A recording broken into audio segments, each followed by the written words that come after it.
ഈ വിഷയം എന്താണെന്ന് അവതരിപ്പിക്കും. വിശേഷമായി വരുന്ന ദിവസങ്ങളിൽ നമുക്ക് വേരുപെടുന്ന കഥാതെ താമസിക്കാൻ നമ്മളതിനെക്കുറിച്ച് തീരുമാനത്തിലേക്ക് പ്രവേശനമായി ചെറുതും എനിക്ക് ചില കാര്യങ്ങൾ നന്ദി പറയാനുണ്ട്. കാരണം വേറെ വിഭാഗങ്ങളോടാണ് ഞാൻ പ്രത്യേകിച്ച് നന്ദി പറയുന്നത്. കാരണം എല്ലാവരും കാണുകയും കേൾക്കുകയും പറയുന്നതാണ് ഞാൻ മാറ്റപ്പെട്ടു. കർണാടക കുടുംബം കേരളയിൽ നമ്മുടെ അംഗീകപ്പെട്ട ആളല്ല. നമ്മുടെ ആദ്യ അംഗവും മുൻകൂട്ടി കൊടുത്തയാളും ഒരുമിച്ച് പ്രവർത്തിക്കുകയും ചെയ്യാനാണ് കുടുംബമായിട്ട് പറഞ്ഞപ്പോൾ തന്നെ ഈ മീറ്റിംഗ് വളരെ ഓർത്ത് നന്ദി അറിയിക്കുന്നു. നന്ദി കടപ്പാടുമായി നമ്മളൊരു ശാസ്ത്രമുള്ളത് വരുമാണ്. തന്നെ വളരെ ആ കഴിഞ്ഞതേ ഉള്ളൂ. വളരെ തിരക്കുള്ള സമയമാണ്. ഞാൻ പറഞ്ഞപ്പോൾ അതിന് വളരെ ഞാൻ അനുസരിച്ച് പോയി ശാസ്ത്രത്തിൽ ഉള്ളിൽ നിന്ന് വരുമോ ഞാൻ കനിയാമായിട്ട് വരാൻ താല്പര്യപ്പെട്ടപ്പോൾ സന്തോഷമുണ്ട്. പല പ്രശ്നങ്ങളുണ്ട്. ഞാൻ ശ്രദ്ധിക്കുന്നു. അതുപോലെ ഞാൻ മക്കളെ കുറിച്ച് പലർക്കും അയച്ചപ്പോൾ എനിക്ക് വളരെയധികം പ്രചോദനം നൽകിയ ഒരുപാട് പേർ. ഞാൻ അവരെ എല്ലാ ദിവസവും അവരെ വീട്ടിൽ എപ്പോഴും വർഷത്തിലൊക്കെ കത്തിയയക്കാം. അവരുടെയൊക്കെ റെസ്പോൺസ് കണ്ടപ്പോൾ എനിക്ക് മനസ്സിലായി വളരെ ഇവിടെ രാഷ്ട്രീയ നേതാക്കൾ വിളിക്കുന്നത് ഞങ്ങളെ 1993 വിശ്വാസത്തിന്റെ സമയത്ത് ഇന്ത്യൻ എയർഫോഴ്സിലുള്ള സമയത്തുള്ള ഞാൻ 19 വയസ്സുള്ള ഒരു പയ്യനാണ്. ആ സമയത്ത് അവിടെ ഒരു പ്രവർത്തിക്കുന്ന ഒരു അദ്ദേഹത്തെ ഞാൻ അറിയിച്ചു വരുന്നത് ഇന്നലമായിട്ട് എന്നെ വിളിച്ചു എന്നെ സംസാരിക്കാതെ വളരെ സന്തോഷമുണ്ട്, അഭിമാനമുണ്ട്. വളരെ ചെറിയ പ്രോജക്റ്റിൽ നിൽക്കുന്നതുകൊണ്ട് യുവത്തിനെ നോക്കിയാൽ എല്ലാവരുടെ ആശംസയാണ്. ഒരുപക്ഷെ വ്യക്തിമാരെ ഓടുന്നവർക്ക് അത്രയും ഒരു ബന്ധമില്ലെങ്കിലും വളരെ വിപരീത വല്ലപ്പോഴും ഞാൻ കോൺടാക്ട് ചെയ്യുന്നവർക്ക് ഭയങ്കര താല്പര്യവും നന്ദി രേഖപ്പെടുത്തി കണ്ടപ്പോൾ വിചാരിക്കും കൃത്യമായിട്ടും ഓർക്കുന്നുണ്ട്. അത് മറന്നുകൊണ്ടിട്ടില്ല വേറെ ഫാമിലി പറയുമ്പോൾ അത് ദൈവം നന്ദിയൊരു കുടുംബമാണ്. അതെല്ലാം വിവിധ കുടുംബങ്ങളാണെങ്കിലും ഒരു കുടുംബമായി തീരണം. ദൈവത്തിന്റെ ആ ഒരു കാഴ്ചപ്പാടിലാണ് അവർ പ്രാർത്ഥന അവർക്ക് തല്ലതല്ല, ഒരൊറ്റ കുടുംബമാണ്. സാമ്പത്തികം ജോലി മറ്റുള്ളതൊക്കെ അതൊരു പ്രധാന ആത്മീയമായിട്ട് നമ്മൾ നോക്കുമ്പോൾ നമ്മളെല്ലാം കുട്ടിപിതാവിന്റെ പേര് ഒറ്റ കുടുംബത്തിൽ പ്രധാന ബന്ധമാണ് കുടുംബത്തിനുള്ളത്. അവരുടെ കാലം സൂക്ഷിക്കണം. അത് മാത്രമല്ല പിതാവിന്റെ വ്യക്തിയിൽ കുട്ടി കുടുംബത്തിന്റെ ഭാഗമായി വിശുദ്ധന്മാരുടെ ആരൊക്കെയാണ് വിശുദ്ധന്മാരുടെ പോലും ആത്മീയ അന്വേഷണം ഉണ്ടായിരിക്കണം. ഈ പ്രൈവറ്റ് ഗവൺമെന്റിനകത്ത് നമുക്ക് മറ്റൊന്നുമല്ല, പ്രത്യേകമായിട്ടുള്ള ആത്മീയ അന്വേഷണമായിരിക്കണം. എപ്പോഴും പ്രാർത്ഥനയുടെ അന്വേഷണം, ആളുടെ അന്വേഷണം, വചനത്തിന്റെ അന്വേഷണം. പ്രാർത്ഥനയിലും വചനത്തിലും ഉറ്റിരിക്കണം. ഗോസിപ്പിലും തമാശയും ഒന്നും വേണമെന്നില്ല. അത്യാവശ്യം വലിയ കഠിനമല്ല, എല്ലാം വേണം. നമ്മൾ എന്നാൽ ഒരിക്കലും അട്ടിവിട്ട് പോകുന്ന ഒരു കാര്യം കുറച്ചോട് പോകുന്നുണ്ടെങ്കിൽ നമ്മൾ ഇറങ്ങാൻ നമ്മളെ ദൈവത്തോടെ നഷ്ടപ്പെട്ടു പോകുന്ന ഒരു കാര്യത്തിലും നാം നമ്മൾ വലിയ മത്സരിക്കാൻ പോകുന്നില്ല. കൃഷിയും വളരെ സിമ്പിളാണ്, വളരെ സിമ്പിളാണ്. എല്ലാവരും ഒരുപോലെ ഓപ്പണായിട്ട് വന്നാൽ ജീവിക്കാൻ മതി. മുഖമൊഴിയില്ലാതെ തെളിവ് സ്നേഹം, തുറന്നായ സ്നേഹം, എല്ലാവരോടും സ്നേഹം, അത് യാതൊരു മാറ്റമില്ലാത്ത എപ്പോഴും പ്രത്യേകിച്ച് സ്നേഹം കാണിക്കാറുണ്ട്. അങ്ങനെയാണ് സ്നേഹം കാണിക്കാറുണ്ട്. സ്വാഗതം ചെയ്യുന്നു. ഇവിടെ നമ്മുടെ ഫാമിലി പ്രവർത്തിച്ച് വരാൻ പറ്റാത്ത ഒരുപാട് പ്രിയപ്പെട്ടവരുണ്ട്. അവരെയൊക്കെ നന്ദി കഴിക്കുന്നവർക്ക് നമ്മുടെ ഈ പ്രോഗ്രാം കാണാൻ ആഗ്രഹിക്കുന്നുണ്ട്. ഇതിൽ തൊഴിൽ മാസം വരാൻ കഴിഞ്ഞില്ല. എൻ്റെ വൈഫ് രോഗിയായിട്ടുണ്ട്. അതിന് ഞാൻ താല്പര്യപ്പെടുമ്പോൾ നമുക്ക് വരാൻ കഴിയാത്ത പ്രശ്നത്തിലാണ് ഞാൻ പറഞ്ഞ ക്ലാസ് വരാൻ പറഞ്ഞത്. 8ാം ക്ലാസ് വരാൻ വേണ്ടി വന്നു. പക്ഷേ വൃത്തിയായപ്പോഴത്തേക്ക് ഈ കൃത്യ സമയത്ത് നമുക്ക് 13 കഴിഞ്ഞില്ല. വാങ്ങിപ്പോയി. ഞങ്ങൾ പുറത്ത് പറയാൻ വേണ്ടി ഞാൻ റിക്വസ്റ്റ് ചെയ്തു. ഞങ്ങളുടെ കാര്യങ്ങൾ ഞാൻ പോലീസ് പറഞ്ഞ് ഏൽപ്പിച്ചിരുന്നു. പോലീസ് അവരെ കോൺടാക്ട് ചെയ്യുകയും സംസാരിക്കുകയും എടുക്കാമെന്ന് പറഞ്ഞപ്പോഴാണ് അദ്ദേഹം മടങ്ങിപ്പോകാൻ തീരുമാനമെടുക്കുക. മടങ്ങിപ്പോയത് അതുകൊണ്ടാണ് എനിക്ക് വരാൻ കഴിയാറുള്ളത്. വന്നിട്ട് മടങ്ങിപ്പോയിട്ട് നമുക്ക് നമുക്ക് പ്രയാസമുണ്ട്. നമ്മൾ പ്രാർത്ഥിക്കുന്നതിൽ കഥാപാത്രൻ താമസില്ല. എട്ടാമത്തെ ആദ്യം നമുക്ക് യോഗ കഴിയില്ല. ദൈവത്തിന്റെ കാര്യങ്ങളാണ് നമുക്ക് വേണ്ടി കാണാം. ഒരുപാട് പേർക്ക് പ്രയാസം തരഞ്ഞതാണ്. എല്ലാവരും പറഞ്ഞാൽ എനിക്ക് ഇൻക്ലൂഡ് ചെയ്യാൻ പറ്റുന്നത്. അതുകൊണ്ട് സപ്പോർട്ട് ചെയ്യണം.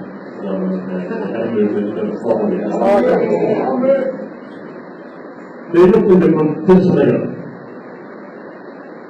ദൈവിക പ്രത്യക്ഷതകൾ ഉൽപ്പത്തി മുതൽ വെളിപ്പാട് വരെയുള്ള പുസ്തകങ്ങളിൽ രേഖപ്പെടുത്തിയിരിക്കുന്നത്. ദൈവം ലോകസ്ഥാപനത്തിന് മുമ്പ് ദൈവത്തിന് നൽകുകയാണ്. അത് പൂർത്തീകരിക്കുക എന്നുള്ളതിന് വേണ്ടിയാണ് മനുഷ്യരുടെ ബന്ധത്തിൽ ദൈവം പ്രവർത്തിക്കുന്നത്. എല്ലാവരും ആ പ്രത്യേകത ചിന്തിക്കുന്നതാണ് നമ്മൾ പലപ്പോഴും നാളായി പോകുന്നത്, നിരാശരായി പോകുന്നത്. അത്തരം വിഷയങ്ങൾ നിരാശയല്ല. നമുക്ക് മുകളിൽ വെച്ചിരിക്കുന്ന ദൈവം സംഭവിച്ചു വെച്ചിരിക്കുന്ന ലക്ഷ്യം എത്ര വലുതാണെന്നുള്ള കാഴ്ചപ്പാട് പ്രകാശിക്കുകയാണ്. ആയിരുന്നു ആത്മീയ സന്തോഷമുണ്ടായിരുന്നത്. അതേക്കുറിച്ചുള്ള ആ ചിന്തകളാണ് നമ്മൾ ചിന്തിക്കുന്നത്. നമ്മൾ ദൈവത്തെക്കുറിച്ച് പറയുമ്പോൾ മനുഷ്യനെ ദൈവം സൃഷ്ടിക്കുന്നതിന് നമ്മൾ ഒരു കുടുംബമായി പൊതുവായ ഭൂമിയിൽ ദൈവത്തോടുകൂടെ സൃഷ്ടിക്കുന്നതിലൂടെ പരിശുദ്ധന്മാരോട് കൂടെ ചേരുന്ന ഒരു മതവാക്തിയായി തീരുവാനുള്ള അല്ലെങ്കിൽ അവിടെ ചേരാനുള്ള ഭാഗ്യം ലഭിക്കുന്ന ദൈവത്തോട് ചേരാൻ ഭാഗ്യം ലഭിക്കുന്നതിനേക്കാൾ വലിയൊരു ഭാഗ്യമിതാണ് നിത്യതയിൽ ആയിട്ട് പോകുന്നത്. അപ്പൊ ആ കാഴ്ചപ്പാടിൽ ദൈവം നോക്കിയപ്പോൾ തന്നോട് കൂടി ആരെ ചേർക്കാൻ കഴിയും എന്നപ്പോൾ മറ്റൊരു സൃഷ്ടിയെ സൃഷ്ടിക്കാതെ ദൈവം മനുഷ്യനെ മാത്രം സൃഷ്ടിച്ച് ദൈവം പ്രകാരം ഈ അതിനെ പൂർത്തീകരിക്കാൻ വേണ്ടി ദൈവം ചെയ്തത് മുഖാന്തരമായി 7 ദൈവത്തിന്റെ പ്രത്യക്ഷതകളാണ് ദൈവത്തിൽ ആലയം ചെയ്തിരിക്കുന്നത്. 7 പ്രത്യക്ഷത. അതിൽ 4 പൂർത്തീകരിക്കപ്പെടാനുള്ളത് ഈ ശേഷിച്ച 3. നിങ്ങൾക്ക് അറിയാവുന്നതുമായിട്ട് പറയാൻ പാടില്ല ഇൻട്രൊഡക്ഷൻ ക്ലാസ് നടത്താം. അറിയാവുന്നതുമായിട്ട് പറയാമോ ഏതെല്ലാം വിഷയത്തിന് വേണ്ടിയാണ് ദൈവം ലോകത്തിലേക്ക് വന്നത്? ഒന്നുമാണെന്നതല്ല, ദൈവം വന്ന 7 പ്രത്യക്ഷതകൾ അല്ലെങ്കിൽ വരാൻ പോകുന്നതുമായ 7 പ്രത്യക്ഷതകളെ കുറിച്ചാണ് മറ്റൊരു നമുക്ക് അറിയാവുന്ന കാര്യങ്ങളുണ്ട്. ഇത് നമുക്ക് പറയുമ്പോൾ നിങ്ങൾക്ക് അതിനെ ഉൾക്കൊള്ളാൻ കഴിയുമെങ്കിൽ ഉൾക്കൊള്ളാത്തിന്റെ സംശയങ്ങളെ നിശ്ചയമാക്കി ചോദിച്ചിരിക്കുന്നത്. സംശയമായിട്ട് ആരും ഈ ബാംഗ്ലൂരിൽ നിന്ന് പോകരുത്. കാരണം ഞാൻ ഈ 1982 ഈ ബാംഗ്ലൂർ മണ്ണുമായിട്ട് ഈ ഭയങ്കര സ്ഫോടനം ചെയ്യും. ഇവിടെ 1982 എയർപോർട്ടിൽ ചേരാൻ വേണ്ടി ഞങ്ങളുടെ ജനാലിലാവുന്നത് ഈ മതിലാവുന്നത് സ്ഫോടനം വളരെയാണ് ലോകപ്രകാരമുള്ള റെസ്പോണ്ട് ചെയ്യാറുണ്ട്. ശരിക്കും കപ്പാസിറ്റി വെള്ളമായി നിൽക്കുമ്പോൾ ഇതുപോലെ ആരും സംശയമായി പോകരുത്. സംശയങ്ങൾക്ക് അടിമകൾ നോക്കിയതിനെ ഉണ്ടാവുള്ളൂ. അതുകൊണ്ട് എടുക്കുന്ന വിഷയങ്ങളിൽ എന്തെങ്കിലും സംശയമുണ്ടെങ്കിൽ ആർക്ക് വേണമെങ്കിലും എന്നെ ചോദ്യം ചെയ്യാമെന്ന് ഞാൻ കാലഘട്ടത്തിൽ ഓർക്കുന്നു.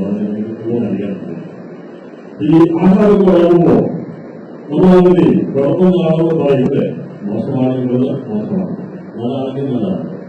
ഇതുപോലെ ഈ വിളമ്പുന്നൊരാള് അത് ശുശ്രൂഷയാണ്. ഞാനൊരു ശുശ്രൂഷകൾ നിങ്ങളെല്ലാവരും ആരാണ് അത് സ്വീകരിക്കുന്നവരാണ്. അതുകൊണ്ട് അവരുടെ കാഴ്ചപ്പാടാണ് ഞാൻ പഠിക്കുന്നത്. നിങ്ങൾക്ക് എന്തെങ്കിലും ന്യായമായിട്ടുള്ള ചോദ്യങ്ങളുണ്ടെങ്കിൽ കുടിക്കുന്നതിൽ ചോദിക്കാൻ ഞാൻ പറയുന്നത് ദൈവത്തിലോട്ട് കുടിക്കാൻ അങ്ങനെ നോക്കാൻ തുടങ്ങുന്നവരുമല്ല. അതുകൊണ്ട് അങ്ങനെയുള്ളത് ആദ്യമായ രീതിയിലുള്ള ന്യായമായിട്ടുള്ള ഏതെങ്കിലും കാര്യങ്ങൾ സംശയങ്ങളുണ്ടെങ്കിൽ ചോദിക്കാനുള്ള അവകാശമുണ്ട് നമ്മൾ ഓർപ്പിക്കുന്നു. ഇതുപോലെ ഏതെങ്കിലും വിഷയം സംശയമുണ്ടെങ്കിൽ നിങ്ങൾക്ക് എതിരെ ഏൽപ്പിക്കാം. അതല്ലെങ്കിൽ പേഴ്സണൽ പറയാം. അതിനെപ്പറ്റി അവർക്ക് സെക്ഷനിലേക്ക് പോകാൻ അറിയാൻ എടുക്കാവുള്ളൂ. പ്രത്യക്ഷങ്ങൾ ഞാൻ പറഞ്ഞ 7 എന്ന് പറഞ്ഞപ്പോൾ നിങ്ങൾക്ക് എത്ര അറിയാം? 7 പറഞ്ഞല്ല. ദൈവം ദൈവത്തിന് സംഭവിച്ചത് 4 പ്രത്യക്ഷതകളുണ്ട്. അതിൽ ഏതൊക്കെയാണ് സമൂഹത്തിന് വേണ്ടി പറയാമെങ്കിൽ ഭാഗത്തോട് ഞാൻ പറഞ്ഞ പൂർത്തിക്കാൻ ഈ സസ്യയുടെ അവസാനിപ്പിക്കാം. അതായിരിക്കും പ്രാരംഭ ക്ലാസ് കേൾക്കുന്നത്. യഹോവയും യഹോവയുടെ സകല വിശുദ്ധന്മാരും വരുമ്പോൾ ദൈവത്തോട് കൂടെ സകല വിശുദ്ധന്മാരും വരുന്നതായിട്ട് ഒരു കൂട്ടാനോട് പോകണം. സൗരവാക്കാണ് ഇങ്ങോട്ട് മടങ്ങിയെടുക്കുക. അത് ആരൊക്കെയാണ് ഈ സ്വർഗീയ തേജസ് പ്രാപിച്ച് ഇവിടുന്ന് പോകുന്നത്, അതിനുശേഷമായി ദൈവത്തോട് ഇവിടേക്ക് വരുന്നത് എന്നുള്ളത് നമ്മൾ ചിന്തിക്കുമ്പോൾ അതിനുവേണ്ടി കർത്താവ് ചെയ്യുന്നത് ദൈവത്തിന്റെ പ്രത്യക്ഷതകളാണ്. പേര് പറഞ്ഞാൽ ഈ കാരണം പറയുന്ന കർത്താവുന്ന പ്രത്യക്ഷത്തിൽ അറിയുന്ന പേര് പറയാമെങ്കിൽ പറഞ്ഞാൽ അറിയാതെ പറഞ്ഞാൽ പ്രത്യക്ഷ ഏതൊക്കെ പേര് പറയാമോ അറിയാമോ? നിങ്ങൾക്ക് അറിയാവുന്ന ആൾക്കാരാണ്. മധ്യാകാശം പുസ്തകങ്ങളിലെ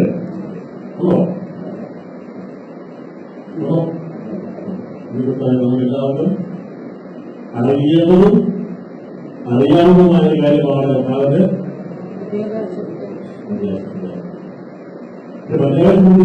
മതപ്രതിഷ്ഠകൾ കൂടി വരും.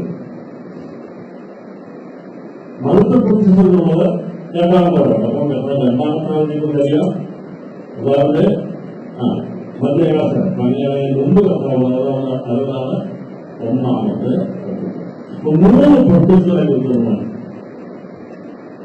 എവിടെയാണ് കർത്താവിന്റെ ഒന്നാമത്തെ പ്രത്യക്ഷത. കർത്താവിന്റെ മധ്യാകാശ പ്രത്യക്ഷത നടക്കും. മനസ്സിലാക്കിയതാണ് കർത്താവ് രണ്ടാമത് വരും. 2 വ്യത്യാസം. അപ്പൊ ഇത് മധ്യാകാശ പ്രത്യക്ഷ വെറുതെ ഞങ്ങൾ ബൈബിൾ എഴുതിയിട്ടില്ലെങ്കിലും അത് അതിന്റെ മനസ്സിലാക്കാൻ സാധാരണമാണ്.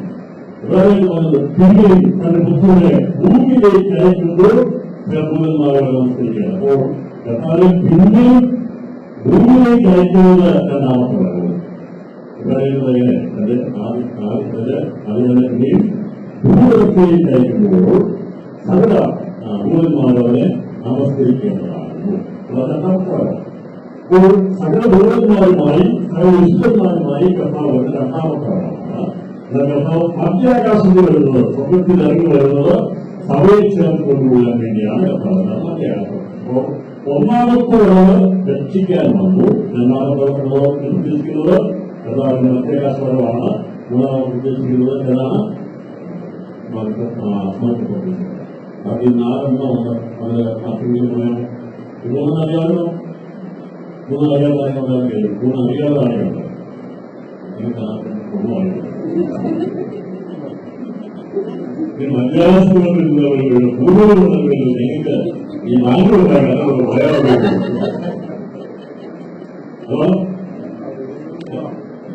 എല്ലാവരും കാണാം. ഒരു നന്നായിട്ട് പറയാം. 4 കാണാം. മധ്യാകാശത്തിലേക്ക് കൊണ്ടും രണ്ടാമത്തേക്ക് കൊണ്ടും ഒന്നാമത് പറഞ്ഞിട്ടുള്ള കാഴ്ചപ്പാട് ആരോട് ഭയങ്കരക്കാരായി ഒക്കെങ്കിലും സംസാരിക്കണം. അതുകൊണ്ട് ആരോഗ്യമുള്ള കാര്യമോ നമുക്കൊരു ഗുരു ഈ ചോദിക്കപ്പെടുന്നതാരും ഉള്ളതില്ല. ശരി വിഷയം സംസാരിക്കാൻ വേണ്ടി എല്ലാവരും ബാക്കിയുള്ള നാളെ പറഞ്ഞത്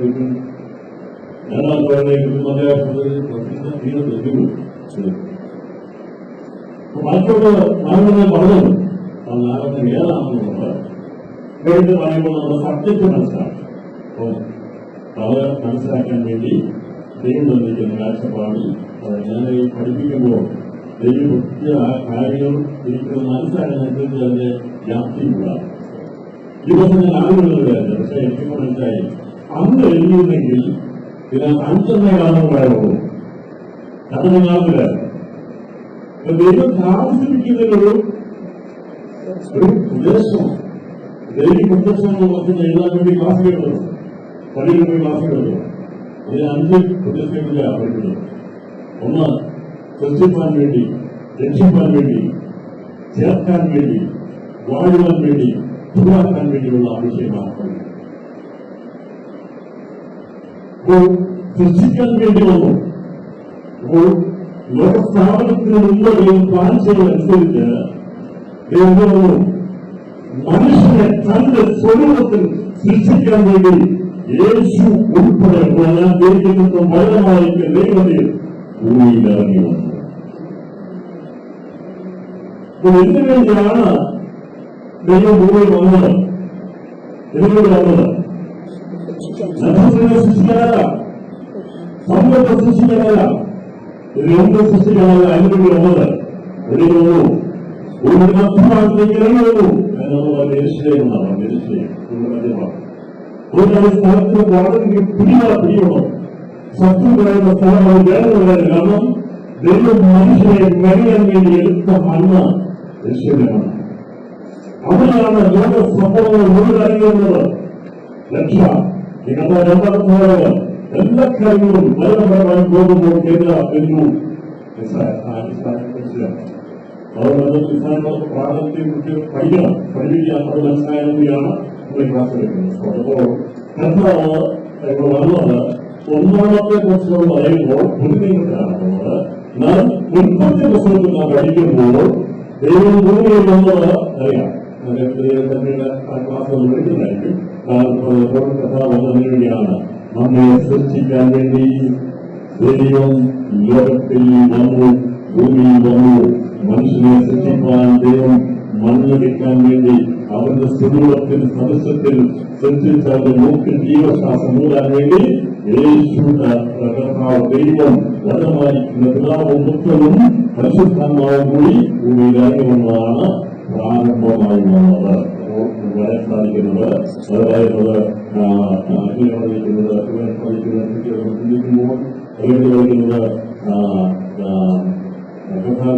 ദൈവത്തിന്റെ ലോകസ്ഥാപന പ്രത്യക്ഷമാക്കുന്നതിന്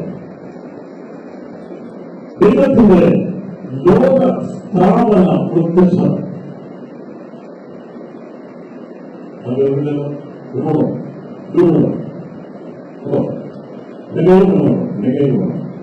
ഞാനെങ്കിൽ ഇത് എന്നെ എടുക്കണം.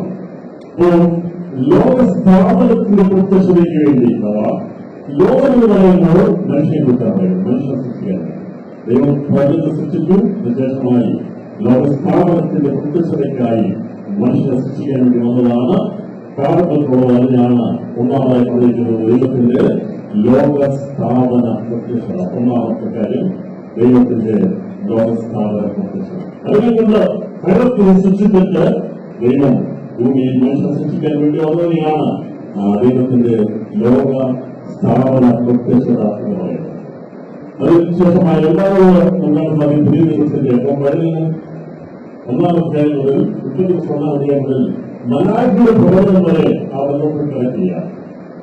വിശദമായി മനുഷ്യനെ രക്ഷിക്കാൻ വേണ്ടി കർത്താവ് വന്നതിനെയാണ് കർത്താവിന്റെ ഒന്നാമത്തെ പ്രത്യക്ഷത എന്നാണ് പറയുന്നത്. അതിനാണ് പറയുന്നത് ക്രിസ്തുവിന്റെ ഒന്നാമത്തെ പ്രത്യക്ഷത. അപ്പോൾ ദൈവത്തിന്റെ ഒന്നാമത്തെ പ്രത്യക്ഷത ലോകസ്ഥാപന പ്രത്യക്ഷത മനുഷ്യനെ സൃഷ്ടിക്കാൻ വേണ്ടിയാണെങ്കിൽ യേശു ക്രിസ്തു ആകുന്ന ദൈവം വചനവാൻ ദൈവം ലോകത്തിൽ വന്നത് നാം പറയുന്നത് യേശുവിന്റെ ഒന്നാം വരവാണെന്ന് പറയുന്നു. ഒന്നാമത്തെ യേശു ക്രിസ്തുവിന്റെ ഒന്നാമത്തെ.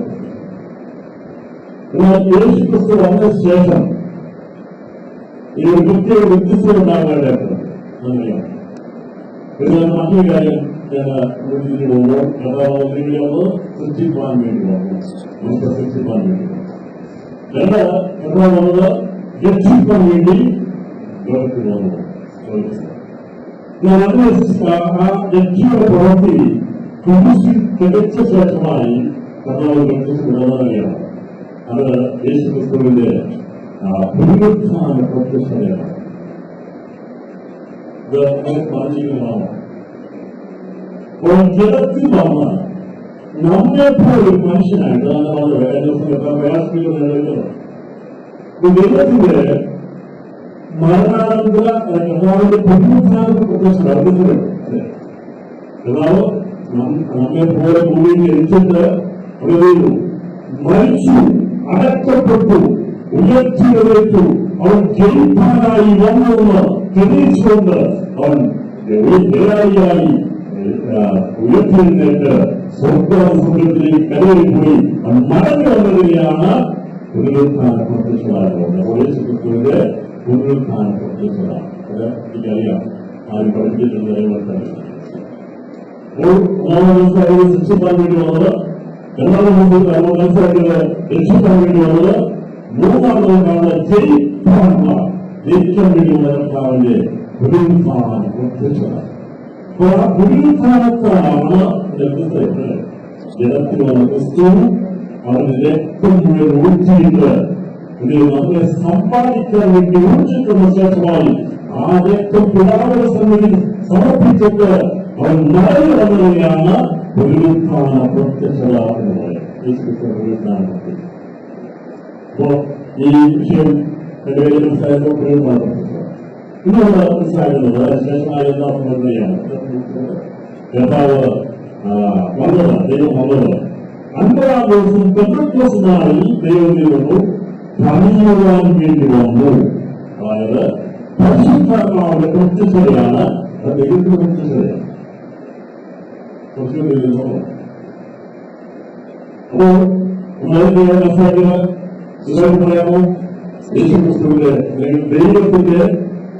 ദൈവത്തിന്റെ ലോകസ്ഥാപന പ്രത്യക്ഷത, യേശുക്രിസ്തുവിന്റെ ഒന്നാമത്തെ പ്രത്യക്ഷത, യേശുക്രിസ്തുവിന്റെ പുനരുത്ഥാന പ്രത്യക്ഷത, പരിശുദ്ധാത്മാവിന്റെ പ്രത്യക്ഷത, മധ്യാകാശ പ്രത്യക്ഷത, ഉണ്ടാക്കിയുള്ള നാളിലെ കുർബാനയുടെ കൃത്യതയുടെ പ്രത്യക്ഷത. ഇതാണ് 7 പ്രത്യക്ഷത. നിങ്ങൾക്ക് കൂട്ടാവുണ്ടെങ്കിൽ കൂട്ടാം. ഇവിടെ എന്തെങ്കിലും കാര്യങ്ങൾ നിങ്ങൾ എല്ലാവരും കൂടി പറഞ്ഞ് തെളിയിച്ചതാക്കി മാറിയിട്ടുണ്ട്. അല്ലെങ്കിൽ ഇത് മനസ്സിലാക്കി ദൈവത്തെ നമ്മൾ പഠിക്കാൻ പോകും, ചിന്തിക്കാൻ പോകും.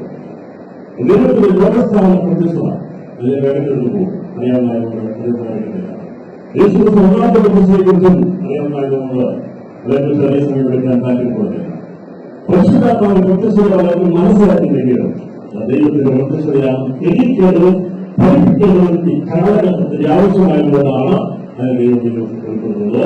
ദൈവത്തിന്റെ പ്രത്യക്ഷതയാണ് പരിശുദ്ധാത്മാവിന്റെ പ്രത്യക്ഷത. ഇതിനുവേണ്ടിയോ പ്രത്യക്ഷമാണ് ഇതുകൊണ്ട് യേശുക്രിസ്തുവിന്റെ മധ്യാകാശ പ്രത്യക്ഷത, വിശേഷമായി യേശുക്രിസ്തുവിന്റെ മഹത്വ പ്രത്യക്ഷത, വിശേഷമായിട്ട് വരുന്നത് ഉണ്ടാക്കുന്ന ദിവസത്തിലെ കുർബാനയുടെ നിത്യയുടെ പ്രത്യക്ഷത. ഇത് 7 കാര്യങ്ങളാണ് ഫലസ്ഥിരമായി സമയത്തിലേക്ക് അനുസരിച്ച് നമ്മൾ ചിന്തിക്കാൻ പോകുന്നത്. ഈ വിഷയം ചിന്തിച്ച് വേണമെങ്കിൽ മതിയിൽ പ്രോത്സാഹനം സാധിക്കാം. 2 ദിവസങ്ങളോ സംസാരിക്കുന്ന ചെറിയ സമയത്ത് റിപ്പോർട്ടിരിക്കുന്നുള്ളതുകൊണ്ട് ഈ പറയുന്ന 7 വിഷയങ്ങൾ ആസ്പദമാക്കി ചിന്തിക്കുമ്പോൾ വരാനുള്ള കാര്യങ്ങളെ സംസാരിക്കുന്നത് കൂടുതൽ സമയത്തിൽ ചിന്തിക്കുന്നത് കർത്താവിന്റെ മധ്യാകാശ പ്രത്യക്ഷതയെക്കുറിച്ചും എന്നാൽ രണ്ടാമത്തെ അറിവിനെക്കുറിച്ചും ആലങ്കാരികമായി ഉത്തമകൾക്ക് ഏർപ്പെടുത്തിയിരിക്കുന്ന വിഷയങ്ങളെ ശ്രമമായിരിക്കുന്ന ധരിച്ചിരിക്കുന്ന ഉത്തമകൾക്ക് മുസ്ലിന്റെ ആധാരമാക്കി 2 കാഴ്ചകളുള്ള ബന്ധത്തിൽ ഈ മുസ്ലിമോട് ബന്ധത്തിലേക്ക് താല്പര്യപ്പെടുക. അപ്പോൾ ദിവസക്കാരനായിരിക്കും പ്രാമുഖ്യം കൊടുക്കുന്നത്. അതിനുശേഷമായി വ്യക്തിയുടെ പ്രത്യക്ഷത എന്നുള്ളത് നമുക്കറിയാം. കർത്താവിന്റെ 1000 ആണ്ട് വാഴ്ചയ്ക്ക് ശേഷമായി പുതുവാന ഭൂമിയിൽ നിലനിർത്താവുന്നതാണ്. അതോടുകൂടി കർത്താവ് ലോകസ്ഥാപനത്തിൽ കാഴ്ച സകല കാര്യങ്ങളെയും പൂർത്തീകരിക്കും. അതിനുവേണ്ടിയാണ് പ്രത്യക്ഷതയിട്ടിരിക്കുന്നത്. അവൻ ശിക്ഷിക്കാനായിട്ട് വന്നു, അവൻ രക്ഷിക്കാനായിട്ട് വന്നു, അവൻ ജയിക്കാനായിട്ട് വന്നു, അവൻ പണിയുവാനായിട്ട് വന്നു, അവൻ ചേർക്കുവാനായിട്ട് വരും, അവൻ എന്തിനു വേണ്ടി വരും? അവൻ വാഴുവാൻ വേണ്ടി വരും, അതുപോലെ തന്നെ അവൻ പുതുതാക്കുവാൻ വേണ്ടി വരും. ഈ 7 കാര്യങ്ങൾക്കായി സ്വാതന്ത്ര്യക്കാൻ നിർവഹത്തിലേക്ക് ചിന്തിക്കാൻ പ്രാർത്ഥിക്കണമെന്ന് അപേക്ഷിച്ചുകൊണ്ട് ഈ ഡീപ് മെസ്സേജ് ഞങ്ങളുടെ കൺക്ലൂഡ് ചെയ്യുന്നു. നമുക്ക് അടുത്ത സെഷൻ ഒരുമിച്ചതാണ് പ്രാർത്ഥന നമുക്ക് ഈ സ്ഥലങ്ങളായി അറിയിച്ചുകൊണ്ട് വാക്ക് ചെയ്യാനുള്ള